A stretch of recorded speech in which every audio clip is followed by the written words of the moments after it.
Assalamualaikum warahmatullahi wabarakatuh.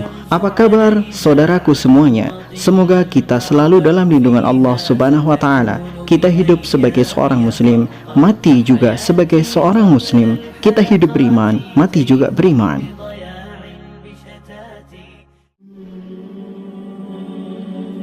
Bangsa jin adalah bangsa yang hidup di bumi lebih lama dari manusia ribuan tahun lamanya.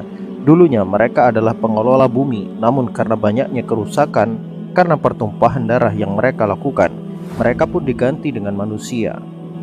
Keberadaan mereka tidak dihapuskan, namun kehidupan mereka disembunyikan di balik dimensi lain di bumi ini, sehingga manusia tidak mampu melihat mereka, namun mereka leluasa melihat kehidupan manusia. Allah Subhanahu wa taala menciptakan jin dari nyala api tanpa asap. Bisa dikatakan jin adalah makhluk yang diciptakan dari energi, kemudian menjadi sesuatu bentuk makhluk hidup.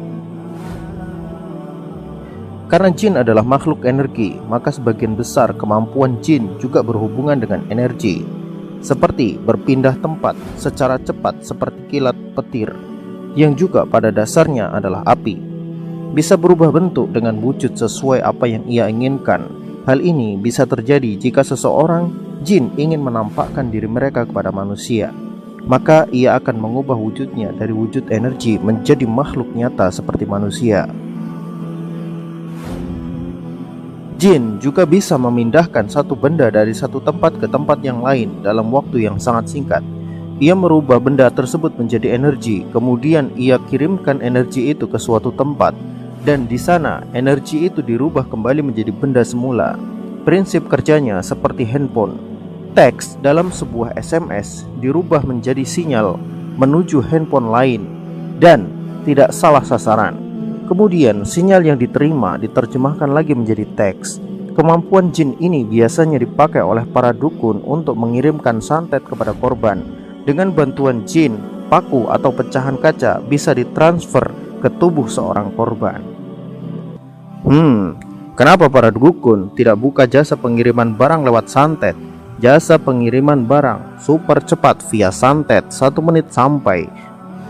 Tidak ada yang bisa mendengar suaraku ataupun melihat rupaku kecuali kamu. Siapa kamu? Aku adalah jin dari Timur Tengah. Di dalam Al-Quran, Allah Subhanahu wa ta'ala menyebutkan satu nama jin yang mempunyai kemampuan hebat. Dialah jin Ifrit.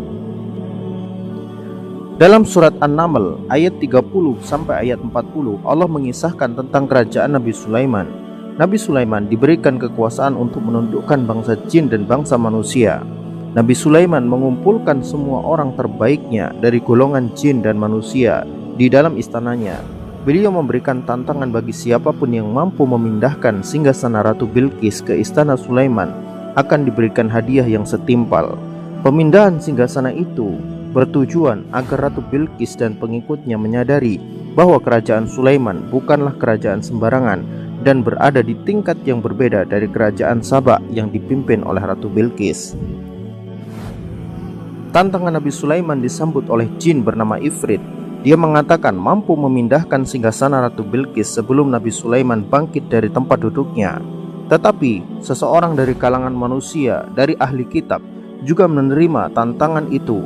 Ia mengatakan mampu mendatangkan singgasana Ratu Bilqis ke istana Sulaiman sebelum Nabi Sulaiman mengedipkan matanya. Nabi Sulaiman menerima orang kedua untuk memindahkan singgasana Ratu Bilqis, dan ia pun berhasil mendatangkan singgasana itu secepat kilat.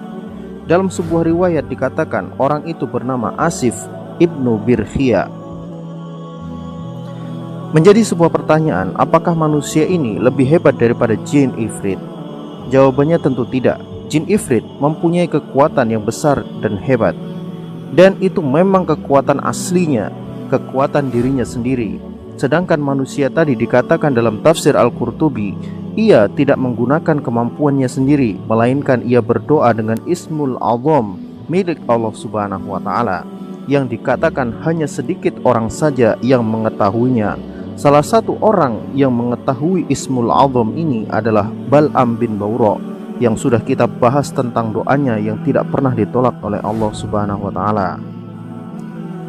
Dikatakan orang yang tadi berdoa dengan Ismul Azam, meminta pertolongan kepada Allah Subhanahu wa Ta'ala, maka Allah mengirimkan malaikat untuk membawa singgasana Ratu Bilqis ke dalam istana Sulaiman. Tentunya kemampuan malaikat jauh melebihi jin ifrit. Namun jika dibandingkan dengan manusia tadi, jin ifrit pastinya lebih hebat dan lebih kuat. Ia mempunyai kemampuan pribadi yang sangat perkasa. Bisa dikatakan mungkin dari seluruh jin hanya dialah yang punya kekuatan itu. Nabi Sulaiman pada dasarnya mengetahui bahwa jin ifrit mampu melakukan itu. Namun beliau juga sadar bahwa pada saat itu sebenarnya jin ifrit sedang mengintimidasi seluruh orang hebat di istana tersebut. Kesanggupannya memindahkan singgasana Ratu Bilqis bukanlah sebuah ketundukan dia kepada Nabi Sulaiman, namun bentuk pamer kepada seisi ruangan istana Sulaiman, dan ia menegaskan bahwa ia adalah orang terkuat di tempat itu. Sifat jin ifrit tidak jauh berbeda dari sifat iblis. Ketika Allah memerintahkan iblis untuk sujud kepada Adam, ia menolak dengan maksud mengintimidasi penduduk langit bahwa ia lebih baik daripada Adam.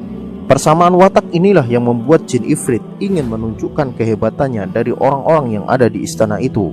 Namun Nabi Sulaiman menerima orang kedua untuk memindahkan singgasana Ratu Bilqis dan mematahkan intimidasi dari jin ifrit, sehingga akan timbul kesan ada orang yang lebih hebat dari ifrit.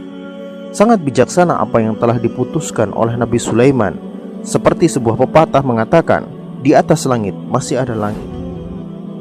Namun pada dasarnya, jika berbicara masalah kekuatan, seorang ifrit pastinya akan jauh dari logika. Ia mampu memindahkan sebuah singgasana besar yang jauhnya antar negara.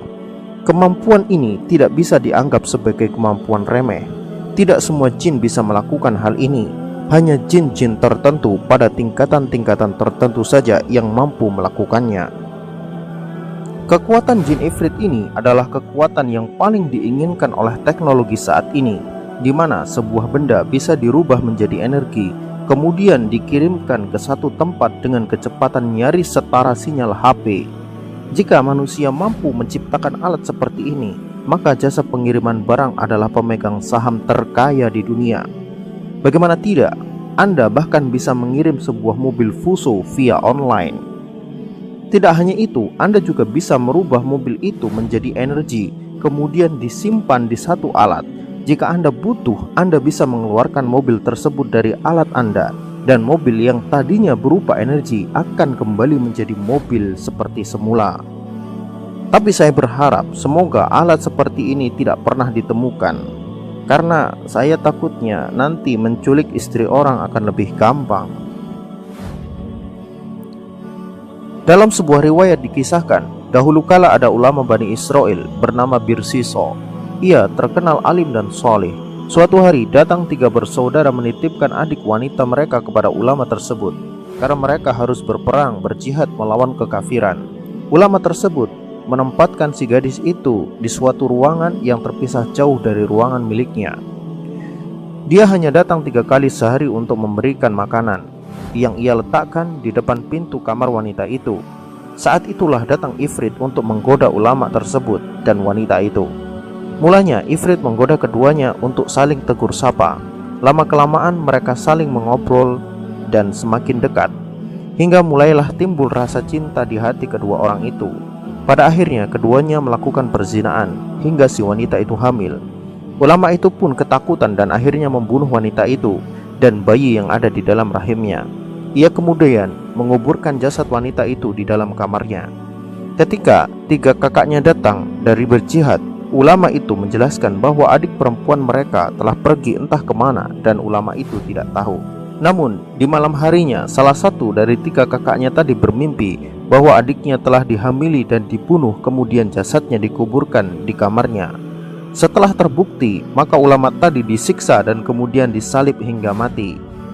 Ketika ulama itu menjelang ajal, ia pun bertaubat kepada Allah Subhanahu wa Ta'ala.